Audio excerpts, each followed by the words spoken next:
U.S. government has Yeah. cut off potentially the last semblance of support from Intel and Qualcomm to Huawei. Yeah. Dan, why don't you kick this one off? Yeah, I mean, look, there were some licenses that were granted. A lot of people still wonder how that actually happened in the first place, but they were. And then, Qualcomm and Intel were able to sell to Huawei. Now, of course, Huawei's had a lot of change. They spun off the Honor brand. They're building their new Harmony OS. You saw the Apple numbers, which again, there's debate. If you're an Apple fan, last quarter, Apple did way better than the China setup had been.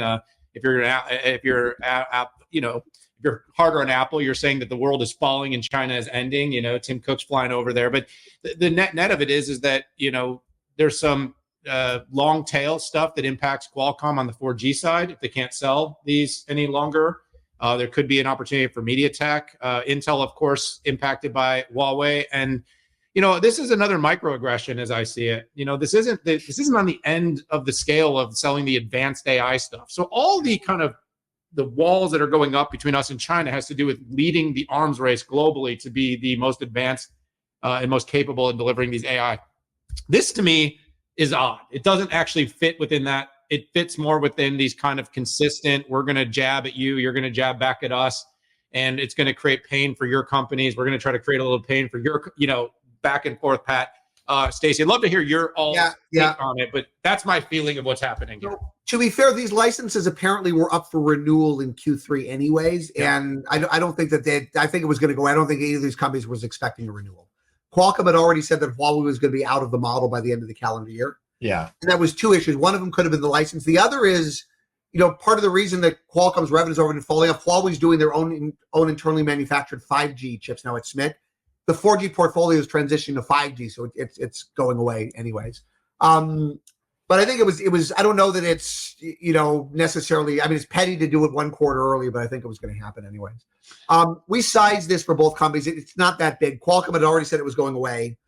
You can do the math. They're only selling low-end 4G to Huawei. Now, all the high-end stuff all the way to transition to 5G. Our math suggests it was probably a few $100 million, maybe 15 cents in EPS. And this is in the context of a company that at least street consensus has doing $11 plus in earnings next year. Like, it's not that big. Huawei also pays licensing. The Huawei licensing agreement with Qualcomm, and for those of you that don't know, Qualcomm has a chip business and a licensing business. Yep. The Huawei licensing agreement expires early next fiscal year, and so they're actually actively engaged in renegotiations right now. If Huawei stops paying licensing, it's another 10 cents. For Qualcomm, it's not that material. For Intel, similar kind of magnitude. The problem is Intel's not doing $11 next year. The street has Intel doing $2, right? It's probably, I'd size the potential impact to Intel. Huawei does 5 million PCs a year, give or take. Make some ASP assumptions. It's $500 million to $1 billion, maybe 10 cents in EPS. Intel, by the way, the day after pre-announced, they actually lowered their guidance for the quarter. What they said is the old guidance, I think, was 12.5 to 13.5 billion. So the midpoint's 13 billion. They said we're going to come in below the midpoint. So it's kind of consistent. Figure they knocked the number down by a couple of $100 million in the quarter. Kind of consistent with our annual. We said 500 million to $1 billion for the year. That feels about right. Qualcomm also came out. What Qualcomm actually held their guidance for the quarter. They said we're aware of it. We're not changing our guidance. So it all kind of hangs together. It's not that big of a deal from a number standpoint for either. The issue that Intel had is just it's one more thing on the pile.